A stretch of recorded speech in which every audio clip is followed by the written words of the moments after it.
Welcome to Strictly Money at the News Farm, where all voices matter. I'm Sejal Patel. As students head back to school, many parents are feeling a greater financial strain. That's because the cost of school supplies has increased 24% over the last 2 years. For those of you waiting for last minute deals and trying to financial plan for the upcoming year, Natasha McMillan is here with her tips. She's director of everyday banking with ratehub.ca. Hi, Natasha. Great to have you on. Hi, thank you so much. 24%. Wow. That's a big jump over the last few years. What's going on? It certainly is. So, as we know, and we've all been experiencing it, we've been seeing this cost of living increase. Our annual inflation has been rising 3.3% nationally last month, and it's been kind of consistent throughout the year. And that is therefore translating to all of our back to school shopping. And as an example, the Canadian's Consumer Price Index for clothes and footwear alone saw a 1.1% increase year over year compared to last year. So we're starting to really feel that when we do our back to school shopping, and that's contributing to that 24% jump. Okay. So parents, I can see they're definitely spending less. I know Deloitte had put out a report that they're cutting back as much as about $100 on average. Do you have a sense on what? Absolutely. So, based on the Deloitte report, we're seeing parents and consumers focus more on those school supplies. So, stationery, ensuring that their kids are kind of set up for success in that realm, and then cutting back more on the clothing and technology where possible. And that's even supported by the Retail Council of Canada. They also put out a similar report, and they're expecting stationery to remain the top spending category, and then kind of trying to cut back in other areas where possible. Yeah. I'm aging myself, Natasha, but when I was going to school, we didn't have things like technology. We didn't have phones. We didn't need laptops, right? So these things actually add up. I can imagine that this is really tough for a lot of parents because it's an exciting time for children. They're excited to go back to school, but there's also this peer pressure to have cool things and be cool. So, what do you tell parents? What do you advise them? So it's always a very tough conversation when you have your kids. And I know my kids, they're younger, so they're not necessarily going back to school. But when they want something, it's a tough thing to say no and kind of educate them. But it is a great opportunity to kind of take a step back, be honest with them, and start to teach them about money, talking about the things that you need to do that might be constraining that. So it's recommended to use kind of simple, straightforward language, and have the honest conversation about them about, we need to save, so we can't always buy everything right when we need it.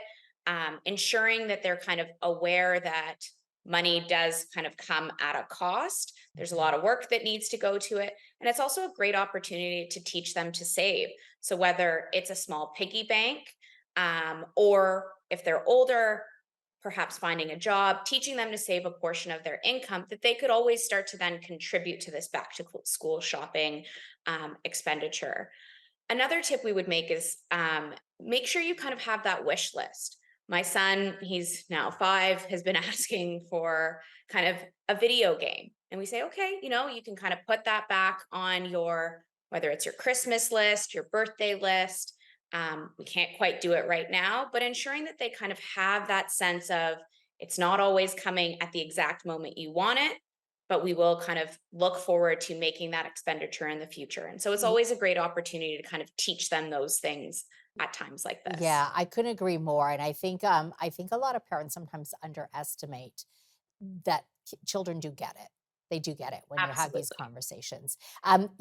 We brought up that tip board, so why don't we start that before the commercial break?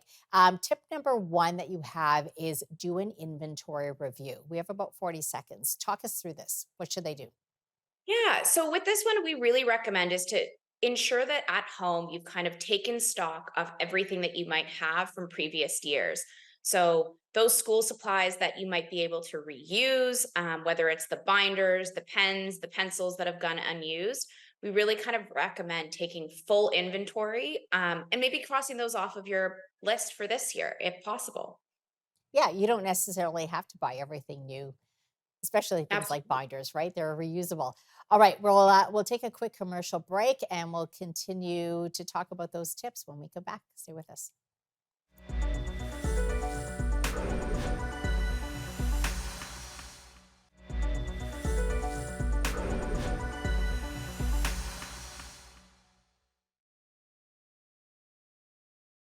Welcome back. We've been talking about tips that parents can use to save for back to school. The next one, Natasha, is establish a budget. I know everyone knows about budgeting. Sometimes it's not as easy or easy as said, right? Than done. Absolutely. Easier said than done. So let's talk about this one because it really is about understanding needs versus wants, isn't it?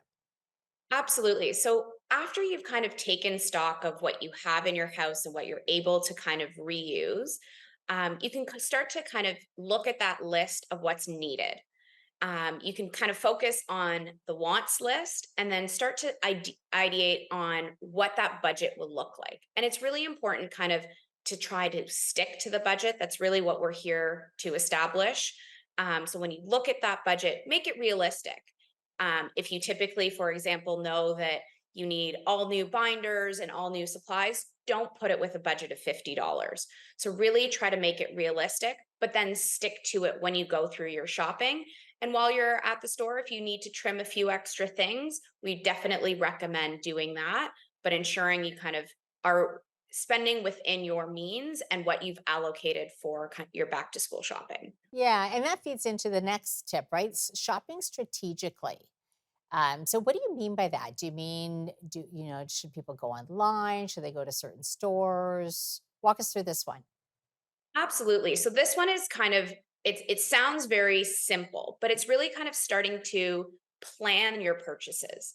So whether it's identifying perhaps earlier than this week that back to school shopping is happening, looking at making those purchases as you start to see deals. So whether it's online, going into the store, or even talking to some friends on where they've seen some discounts and deals, it's keeping an eye out for what's available, those flyers, promo codes, point deals, and all of that starts to contribute in saving money in the long run.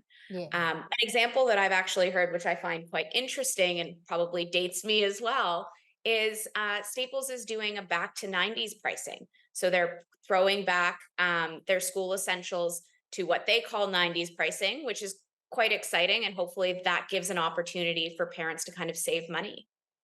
That's really interesting. I did not know that. And I also wonder, and I don't know if you know this, but I wonder if you wait a few weeks, whether you get the sales. It's kind of like Christmas, right? You buy Absolutely. Christmas decorations after Christmas, and you actually Yeah, I can always save a little remember the money. big stacks of paper went on sale after school started, and so that's when my mom would go and kind of buy them, and I'm sure that's certainly the thing. If you can wait a few weeks, I'm sure there will be kind of stationary sales going on at all the big, stores. Yeah, it doesn't mean you have to pick up everything right before No, back to a school. and again, that is part of kind of the list and the budget. Even though they're on sale, it's not necessary to kind of make those purchases. So the list is meant to kind of keep you honest and focus on the things that you need. Yeah, absolutely. The last tip, use a rewards credit card to earn cash back or loyalty points. Is it worth it? So, being a credit card expert, I highly recommend kind of looking at what is in your wallet with regards to your credit card and spending wisely. So, again, don't recommend kind of going out there and spending everything that you can on your credit card. But it is important to kind of earn something while you're spending. So, whether that's cash back and you see that kind of hit your monthly balance, or whether you're earning points to save for your next family trip or use it towards a flight or a meal in the future. Those are kind of great ways that might not save at that exact moment in time, but you will see it kind of support your lifestyle as you kind of spend. There are great things to kind of consider with this is there are credit cards that can subsidize your expenses. So, in a great Mhm. example of this is like using a PC credit card when you're shopping at Loblaws retailers or PC retailers. And that can actually at times you could use your points towards your entire grocery bill. So there are some great ways to save, and we kind of recommend that as well in these instances. Yeah, and it doesn't mean that you're getting a credit card just for this purpose, right? It's really about using what you have, and if there's a bonus of getting cash back or something, then that's great. Absolutely. It's not meant to say go out and get a credit card for each of these Yeah, specific purposes. yeah. It's really about using it to kind of benefit you and your family in the long run where possible. All right, Natasha, it was great having you on. Thanks so much for your insight. Thank you. Natasha McMillan with ratehub.ca.